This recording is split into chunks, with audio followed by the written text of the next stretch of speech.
sejam agradáveis a tua presença, ó Senhor.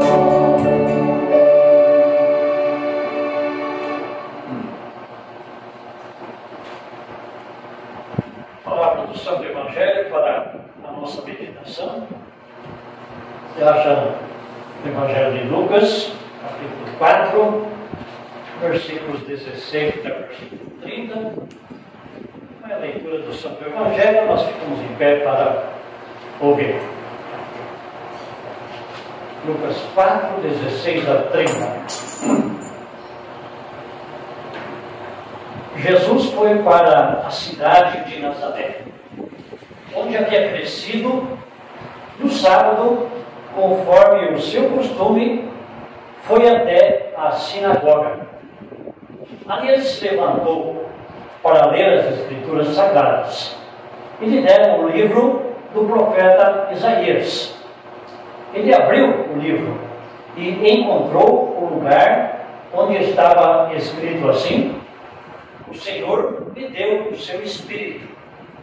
Ele me escolheu para levar boas notícias aos pobres e me enviou para anunciar a liberdade aos presos, dar vista aos cegos, libertar os que estão sendo oprimidos e anunciar que chegou o tempo em que o Senhor salvará o seu povo. Jesus fechou o livro, entregou-o para o ajudante da sinagoga e sentou-se. Todas as pessoas ali presentes olhavam para Jesus sem desviar os olhos. Então ele começou a falar e disse: hoje se cumpriu o trecho das Escrituras Sagradas que vocês acabam de ouvir. Todos começaram a elogiar Jesus, admirados com a sua maneira agradável e simpática de falar, e diziam: ele não é o filho de José? Então Jesus disse: sem dúvida, vocês vão repetir para mim o ditado: médico, cure-se a você mesmo. E também vão dizer: nós sabemos de tudo o que você fez em Cafarnaum, faça as mesmas coisas aqui na sua própria cidade. Continuou: eu afirmo a vocês que isto é verdade. Nenhum profeta é bem recebido na sua própria terra. Eu digo a vocês que, de fato, havia muitas viúvas em Israel no tempo do profeta Elias, quando não choveu durante 3 anos e meio, e houve uma grande fome em toda aquela terra. Porém, Deus não enviou Elias a nenhuma das viúvas que viviam em Israel, mas somente a uma viúva que morava em Sarepta, perto de Sidom. Havia também muitos leprosos em Israel, no tempo do profeta Eliseu, mas nenhum deles foi curado. Só Naamã, o sírio, foi curado. Quando ouviram isso, todos os que estavam na sinagoga ficaram com muita raiva. Então se levantaram, arrastaram Jesus para fora da cidade e o levaram até o alto do monte, onde a cidade estava construída, para o jogar dali abaixo. Mas ele passou por meio da multidão e foi embora. Daqui a leitura, pode sentar-se. Deus abençoe estas palavras em nossas mentes e em nossos corações. Jesus, ao falar, ao ensinar, também ao fazer sinais e milagres, ele não faz isso sozinho. Ele está, sem dúvida, assistido, guiado, e também nele habita o Espírito Santo. Ele não está só. No versículo 14, quem não foi lido, mas está dito aqui em Lucas 4,14, que Jesus estava na região da Galileia e o poder do Espírito Santo estava com ele. E aqui também no versículo 18, é dito que o Senhor me deu o seu Espírito. Notem, Jesus está atuando, ensinando, fazendo sinais, milagres, com esse atuar em conjunto, ou esse atuar em conjunto com o próprio Espírito Santo. E ao explicar a palavra, ou antes disso mesmo, ao abrir o livro de Moisés, na verdade era um livro, não era um livro, era um rolo, ao abrir, ele abre lá numa passagem que é muito própria para aquele momento.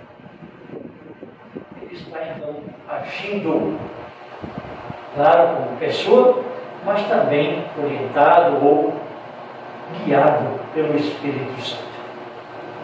Era costume entre os judeus se reunirem no sábado, lei do Antigo Testamento, para ler as Escrituras. Fato curioso, aqui em Neemias, o povo de Israel tinha voltado lá da escravidão e agora estavam tendo novamente a oportunidade de se reunirem no templo e lá ouvir a palavra do Senhor. Isso para eles era um motivo de grande alegria, poder novamente estar no templo. Essa alegria era tanta que eles ficaram meio-dia ouvindo a leitura da palavra do Senhor. Também os levitas explicavam esta palavra para que pudessem entender, ou traduziam também esta palavra, que era escrita provavelmente em hebraico, e o povo entendia o hebreu. Então, essa palavra era lida e era traduzida e era explicada para que de fato pudessem entender. E eles ouviam com muita atenção, apesar de ficarem lá 6 horas ouvindo a palavra. Aqui também nossa leitura não é muito diferente. Jesus tinha o costume de ir na sinagoga, não só Jesus, mas quem sabe outras pessoas também, no dia que era escolhido para o momento, no sábado. E então essas pessoas lá se reuniam, também ouviam a palavra com atenção. Os olhos daqueles ouvintes estavam fixos em Jesus. Eles não desviavam os seus olhos. O costume de ir à sinagoga, ou nas festividades maiores, ir ao templo. Sem dúvida, é um bom costume. Também Hebreus vai dizer para nós, agora é nosso tempo, que não abandonemos a nossa reunião aqui como povo de Deus. É necessário e é um bom costume nos reunirmos na casa do Senhor para ouvirmos a palavra, para celebrarmos também o sacramento da Santa Ceia, celebrarmos o nosso batismo e batizar quando assim for necessário. Jesus tinha esse costume. Embora sendo ele o próprio Deus, ele também ia lá na sinagoga. Nós demos a ele a oportunidade de ler a palavra e também de explicar esta palavra. E as pessoas atentas se admiravam da sua maneira agradável de explicar esta palavra. E na Bíblia de Almeida, revista atualizada, é dito lá que ele pregava uma palavra de graça, uma palavra de libertação, não só para o povo de Israel, mas para todas as nações. Ele falava sobre a sua graça, sobre o seu amor, o amor de Deus que vem ao encontro do povo para salvar. Uma mensagem, sem dúvida, para ser admirada, uma mensagem, sem dúvida, que consola, que alegra o coração e que faz com que tenhamos vontade de fazer uma grande festa. Jesus dizia ele abre o rolo de Isaías, na passagem relatada nos versículos 18 e 19. O Senhor me deu o seu Espírito. Jesus falando de si mesmo. Deus dá o Espírito para Jesus e Deus escolhe, unge Jesus para levar boa notícia aos pobres. A notícia do Evangelho, a notícia da salvação, a notícia do amor. Não só Jesus leva a notícia ao povo, mas Ele é a notícia. Ele é o Evangelho, aquele que salva não só quem é poderoso, mas os pobres que estão com o coração aberto, a mente aberta, sedenta para ouvir e crer nesta palavra, pelo auxílio do Espírito Santo. Mas Jesus veio também para anunciar liberdade aos presos, libertar os oprimidos das garras deste mundo, do diabo e da própria carne. Também para socorrer nas necessidades físicas, fala aqui dos cegos. Enfim, com a vinda de Jesus, inicia-se um novo tempo. Versículo 19, anunciar que chegou o tempo em que o Senhor salvará o seu povo. Com a vinda de Jesus, inicia-se esse tempo de graça, tempo de salvação, através do Senhor Jesus. Ele fecha o livro, melhor, enrola o papiro, o pergaminho, e lá no versículo 20 é dito então que todas as pessoas ali presentes olhavam para Jesus de forma fixa, e então Jesus vai dizer, versículo 21, hoje se cumpriu o trecho das Escrituras Sagradas que vocês acabam de ouvir. Naquele dia estava se cumprindo aquilo que disse o profeta Isaías lá há muitos anos atrás, séculos atrás.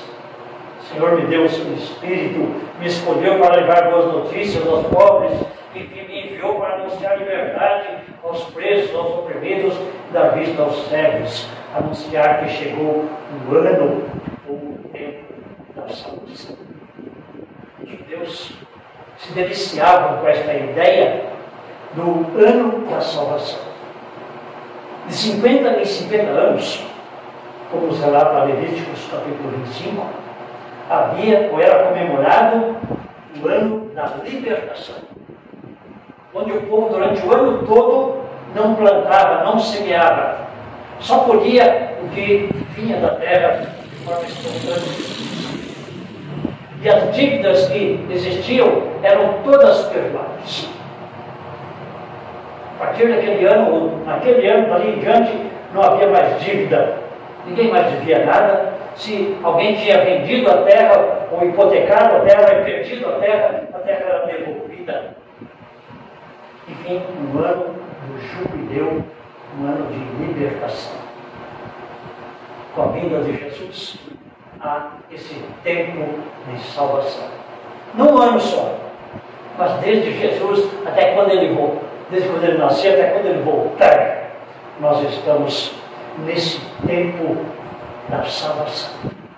Nesse tempo de alegria, sim, para aqueles que são chamados de membros do corpo de Cristo, a igreja. Essa igreja pode festejar, tanto aqui em nossos cultos, como reunidos como família, como grande família, também para alimentar o nosso corpo. Fazer uma festa. No início do culto, iniciamos com certa tristeza, arrependidos, confessamos os pecados, mas logo em seguida há o anúncio do perdão para aqueles que arrependidos, crendo em Jesus, de fato confiam que Jesus morreu na cruz e nos salvou. Aí então, com os pecados perdoados, sim, podemos cantar podemos louvar, podemos agradecer, fazer festa, estar alegres, admirados com o ensino de Jesus. Pena que aqui na nossa leitura aparece algo que talvez nos deixa também preocupados. Aquele povo lá de Nazaré, onde Jesus estava anunciando a palavra, onde Jesus cresceu, era um povo que, mesmo estando ali admirados com o ensino de Jesus, se olharmos para outros evangelhos, Mateus 13, Marcos 6, vamos perceber lá que esse povo não acreditava em Jesus. Esse povo viu Jesus crescer e dizia: olha, ele é filho de José. Nós conhecemos a mãe dele, as suas irmãs, os seus irmãos. Como é que agora ele está falando aí com autoridade, falando bem, é verdade? Mas enfim, Jesus já sabia disso e vai dizer: eu sei que vocês vão dizer, médico, cure-se a si mesmo. Enfim, nós sabemos que aquilo que você fez lá em Cafarnaum, lá você fez milagres. Faça milagres aqui também para nós ver, para nós poder finalmente, quem sabe, acreditar em você. Jesus continuou personificado. Eu afirmo a vocês, isto é verdade. Nenhum profeta é bem recebido na sua própria terra.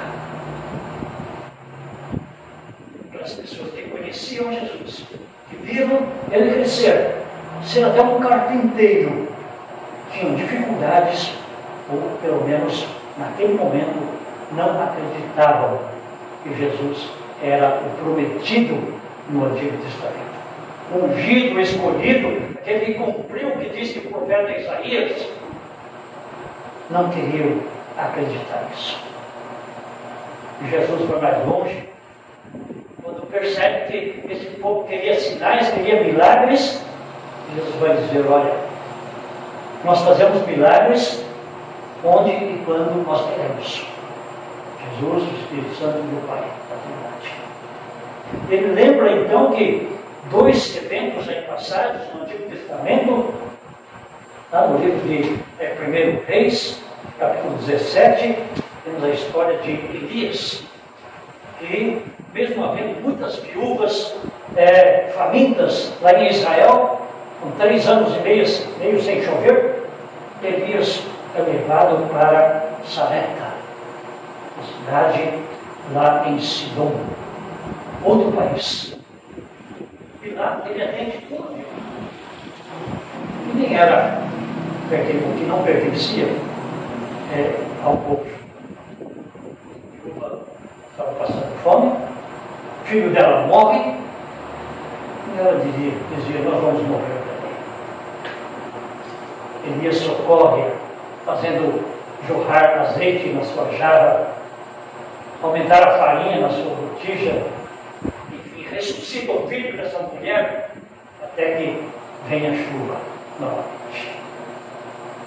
Essa pessoa estrangeira é socorrida, enquanto lá em Israel, Elias não faz milagres. Era preciso que aquele povo se arrependesse e não se sentisse orgulhosos, dizendo: nós somos filhos de Abraão, Deus está conosco, enfim, não vamos passar por problemas, necessidades, Deus tem que nos socorrer. Não é assim. Também é outra história do Eliseu, que vai curar um leproso lá na Síria, também em outro país, enquanto que em Israel havia muitos leprosos também. Quando esse povo de Nazaré ouve essa história, ou esse comentário de Jesus, eles ficam enfurecidos, envaidecidos, cheios de ira contra Jesus. Dizendo: puxa, ele está insinuando que o nosso Deus, ou que o Messias que virá, não irá resgatar o seu povo, não irá ser rei aqui entre nós, não vai fazer com que nós sejamos um grande povo que vai dominar o mundo inteiro. Ele está insinuando que esse Messias viria para salvar ou para socorrer outras pessoas em outros países também. assimilar isso, muito menos crer, e então ficam enfurecidos. Por isso que Jesus fica admirado. Marcos 6,6 fala da mesma história. Jesus ficou admirado com a falta de fé que havia ali. Jesus cresceu lá, viveu entre eles, e agora está guiado, tocado, ou agindo em conjunto com o Espírito Santo. E o Espírito Santo também quer agir no coração daquelas pessoas, mas eles estão endurecidos. E assim como eles, num primeiro momento, se admiraram de como Jesus ensinava de forma graciosa, clara e atraente, agora Jesus também fica admirado. Porque assim como todos, no primeiro momento, se admiraram daquilo que Jesus falou, ou ficaram admirados, também agora todos ficaram irados e queriam jogar Jesus de uma alta muralha para baixo, precipício abaixo. Jesus fica admirado com a falta de fé que havia ali. Se pararmos um pouco para fazermos isso para a nossa realidade, para o nosso tempo, vamos ver que não é muito diferente. Não são muitas as pessoas, pelo menos ao nosso ver, que olham para esta palavra e ficam admirados e continuam admirados com esta graça de Jesus. Não só ficam admirados, mas cremos que podem crer. Esse Cristo, que, como disse, veio cumprir a profecia de Isaías, trazer boa notícia para o mundo, ser este Evangelho, ser o Verbo que se fez carne e habitou entre nós. Entender nós não entendemos, é claro. Talvez isso aconteceu com o povo de Nazaré. Queriam entender, queriam que Jesus fizesse milagres. Mas Jesus, para o bem daquelas pessoas e para o bem, quem sabe, da humanidade toda, também hoje, nem sempre Ele faz milagres. Nós pedimos muito, não? Podemos pedir, sim. Jesus nos ajude, nos socorra em nossas necessidades, nos cure, tudo mais. Mas não esqueçamos. Deus é soberano. Ele sabe quando é bom fazer isso, quando é necessário fazer isso para o bem-estar desse corpo dele, da sua igreja, para o crescimento desse corpo. Ele sabe. Quando é hora de fazer sinais, quando é hora de fazer milagres, Ele sabe também quando é hora de não fazer. Como Ele não fez aqui no tempo de Elias, no tempo de Eliseu. Também agora o próprio Senhor Jesus não faz ali em Nazaré muitos milagres. Uns poucos Ele faz, dito lá nos outros evangelhos, mas muito pouca coisa. Ele faz tudo na hora certa, do jeito dele, para o bem daqueles que amam a Deus. Por isso, nós não temos o direito de exigir que Deus faça para nós aquilo que nós queremos. Nem tampouco teremos o direito de ouvir só aquilo que gostamos. Jesus fala, e Jesus fala, não que gostamos de ouvir, não que pensamos que precisamos que aconteça conosco, mas Jesus fala e faz aquilo que é bom para nós, não só momentaneamente, mas para ficarmos na fé, e nesta fé estarmos com Ele na fé.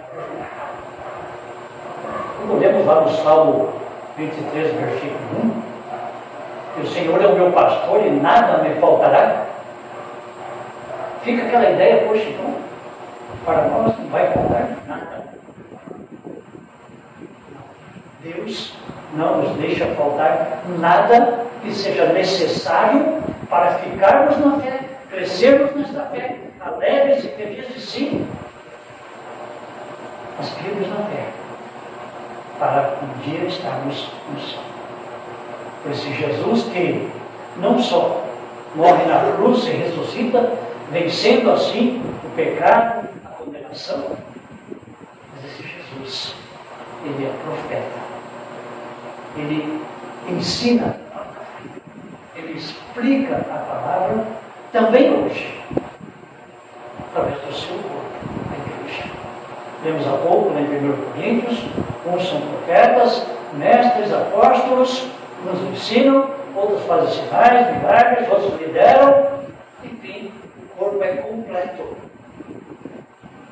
Mas há também, como disse, os ensinadores, os pregadores, os profetas. Jesus, na verdade, é o grande profeta. É aquele que, dirigindo a igreja, sendo a cabeça dela, capacita pessoas também pelo Espírito Santo para que possamos ouvir esta palavra atentos, olhos fixos nesta palavra, sabendo que aquilo que é dito de forma correta, abrindo o livro, não são palavras de homens, mas a palavra do próprio Senhor Jesus. Palavra que orienta, que corrige, palavra também que consola, nos traz alegria. Uma vez reconhecendo nossas fraquezas, nossos erros e pecados, também muitas vezes chorando, como chorou aquele povo lá no tempo de Neemias. Há sempre o convite também feito lá ao povo de Israel no tempo de Neemias. Voltem para casa, reúnam a família, façam uma festa. Não é tempo de chorar. Esse é um tempo especial. É um tempo que agrada ao Senhor. O Senhor tem prazer em deixar a sua igreja aqui neste mundo, que o louva, que está alegre, que está feliz. O Senhor tem prazer em fazer com que esta igreja seja também luz aqui neste mundo.